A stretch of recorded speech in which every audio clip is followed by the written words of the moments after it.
Welcome back to SPON Academy.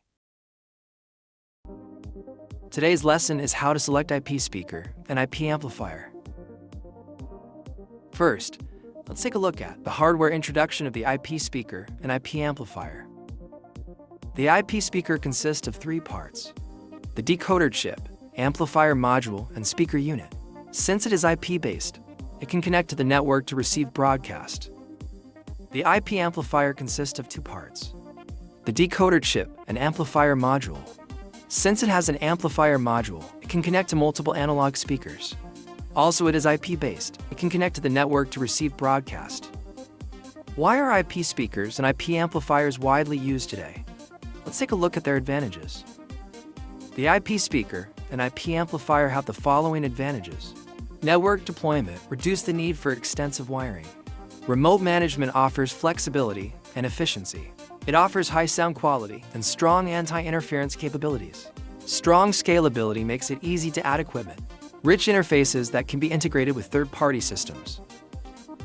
Lastly, let's learn how to select an IP speaker and an IP amplifier. First, consider the application scenario. For scenarios like shopping malls with ceilings, you can choose an IP ceiling speaker. For scenarios like hotels with multiple partitions, you can select a multi-zone IP amplifier with analog speakers. Second, consider the power requirements. For scenarios like classrooms, we can select IP speakers with lower power output. For scenarios like factories, you can select a higher power IP amplifier with high-powered column speakers. Third, consider the installation environment. For scenarios like a small meeting room without a ceiling, you can select an IP amplifier and column speakers. For outdoor scenarios with lawns, you can select IP amplifier and analog lawn speakers.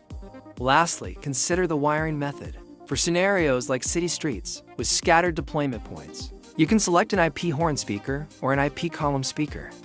For scenarios like a small park or a parking lot, you can select an IP amplifier and column speakers. In this video, we have learned about how to select IP speaker and IP amplifier, including hardware components, product advantages, and product select. That's all for today's lesson. For more information, please visit our website, www.sponcom.com. Thank you for watching.